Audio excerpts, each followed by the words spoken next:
Hello students and welcome back to my channel.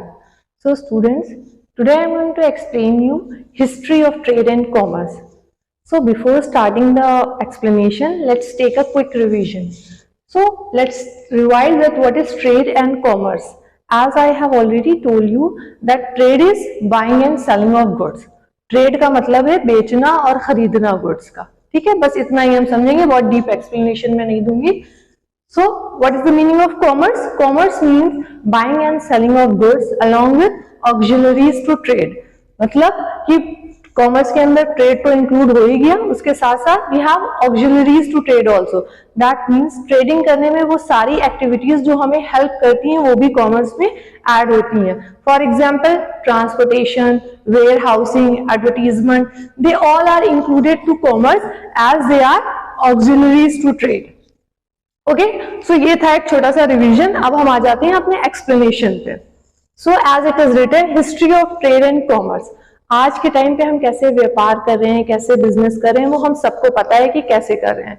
पर कुछ हमारी हिस्ट्री में भी हम कैसे, किस तरीके से हम ट्रेड कर रहे थे, किस तरीके से हमारी इकोनॉमिक एक्टिविटीज थी, तो वो सारी चीजें हम इसमें समझेंगे. So the first point which I have written here is India has Himalaya in north and bordered by water in south. तो ये हम सबको, इंडिया का मैप हम सबने देखा हुआ है.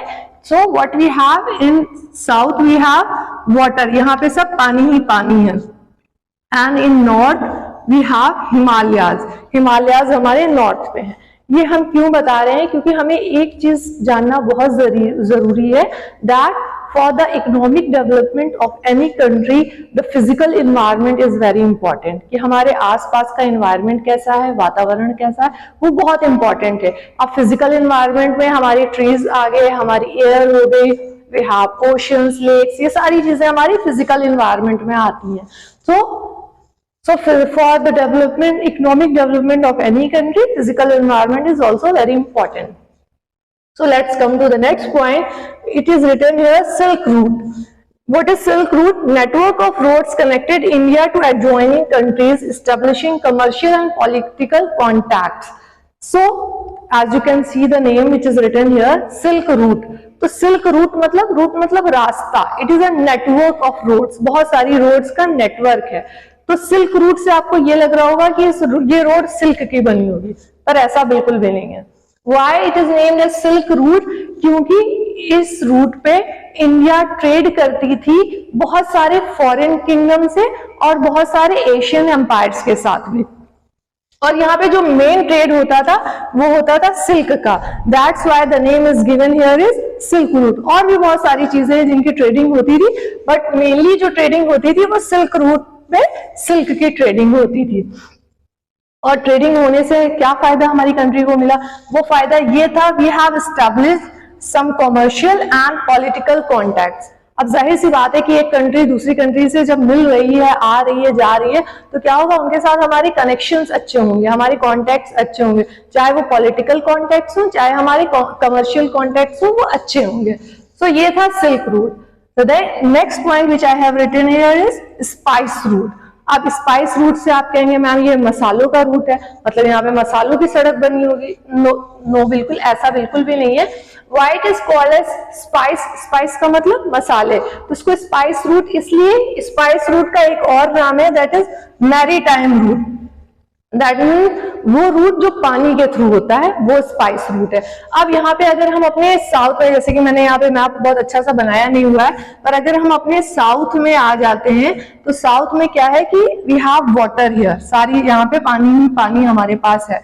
तो यहाँ पे वेस्ट है, यहाँ पे ईस्ट है. तो यहाँ पे जो कुछ यहाँ की कंट्रीज हैं जो ईस्ट की हैं, कुछ यहाँ की कंट्रीज हैं वेस्ट की हैं, तो ये मैरीटाइम रूट जो था, यहाँ से इंडिया से एक्सपोर्ट होकर के मसाले जाते थे बहुत सारी फॉरेन और एशियन एम्पायर्स में.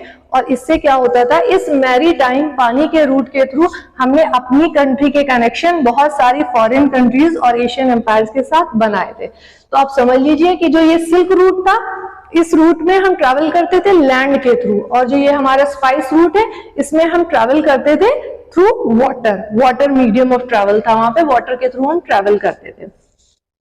So the next point which I have written here is archaeological evidence have shown that trade and commerce was base of economy of ancient India.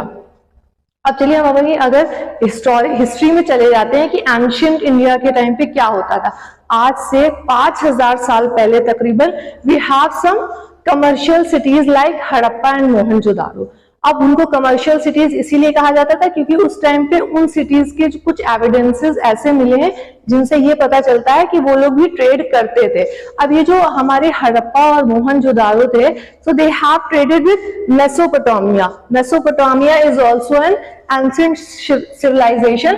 तो ये कुछ आर्कियोलॉजिकल एविडेंसेस मिले हैं जिससे ये पता चलता है कि हमारी एंशिएंट इंडिया आज से 5000 साल पहले भी हमारे यहाँ ट्रेडिंग होती थी। अब ये एविडेंसेस क्या हो सकते हैं?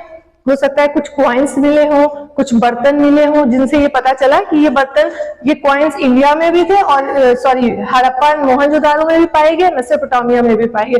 दैट मीन्स कुछ ट्रेडिंग होती रही होगी तभी ये चीजें इधर से उधर गई हैं। तो ये भी हमें आर्कियोलॉजिकल एविडेंसेस भी कुछ मिलते हैं, ठीक है। तो the next and very important point is indigenous banking system. आज का बैंकिंग सिस्टम तो आप सबको पता है कि आज के बैंकिंग सिस्टम कैसे रन करता है, कैसे फंक्शन करता है, क्या सारी एडवांटेजेस हमें प्रोवाइड करता है, क्या मेरिट्स हैं, क्या डीमेरिट्स हैं। We already know each and everything about today's banking system. पर कुछ हिस्ट्री में भी हमारा बैंकिंग सिस्टम रहा होगा, लेन देन का कुछ तरीका, कुछ पैसे जमा करने का तरीका कुछ रहा होगा। तो बिल्कुल ऐसा रहा था। The first point which I have written here, metal coins were common medium of exchange. Metal के जो कॉइन्स, जब हम अगर अपनी एंशिएंट हिस्ट्री के बारे में टाइम में जाएं तो we have some metal coins, metal के कुछ बने हुए कॉइन्स थे।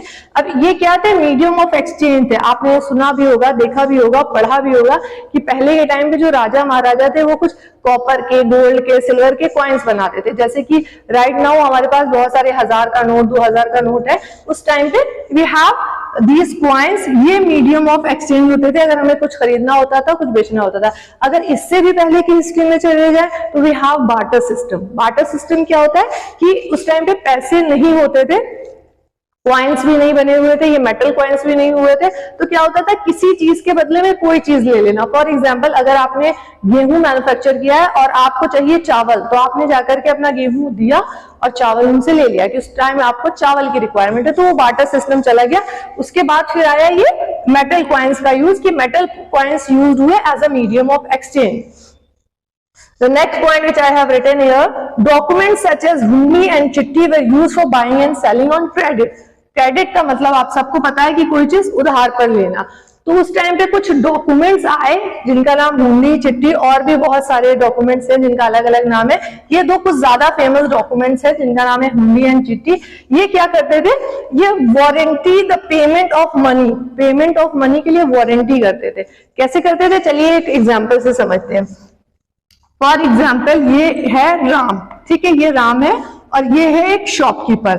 अब राम शॉपकीपर के यहाँ जाता है, इसको एक कोई भी चीज है, कोई भी सामान है, वो पसंद आ जाता है, ठीक है। और जो कॉस्ट है उस सामान का, दैट इज 10,000 रुपीज उस सामान का कॉस्ट है। एंड ही हैड कैश, है उसके पास कैश। उसने ये 10,000 रुपए शॉपकीपर को दिए और अपना सामान ले लिया। तो इस ट्रांजैक्शन में 10,000 रुपए उसने दिए और कैश दे करके अपना सामान ले लिया। तो ये ट्रांजैक्शन कहलाएगा कैश ट्रांजैक्शन, क्योंकि कैश में डील कर लिया, कुछ भी उधार वगैरह नहीं हुआ। पर आप समझ लीजिए कि यही यहाँ पे ये राम थे, अब इनको हम रहमान कर देते हैं। ये रहमान है और ये शॉपकीपर है। रहमान गए हैं शॉपकीपर के पास, कुछ इनको सामान खरीदना है, he want to buy something. तो वो लेने के लिए गए हैं और वो जो पर्टिकुलर प्रोडक्ट है जो इनको, अभी ये जो चीजें चल रही है, ये आप ये समझ लीजिए कि एंशिएंट हिस्ट्री के बारे में बात हो रही है, उस टाइम में समझ लीजिए ये चीजें हो रही हैं। तो ये जो रहमान है और यहाँ पे शॉपकीपर है, इनको 25,000 का कोई सामान पसंद आया, ठीक है।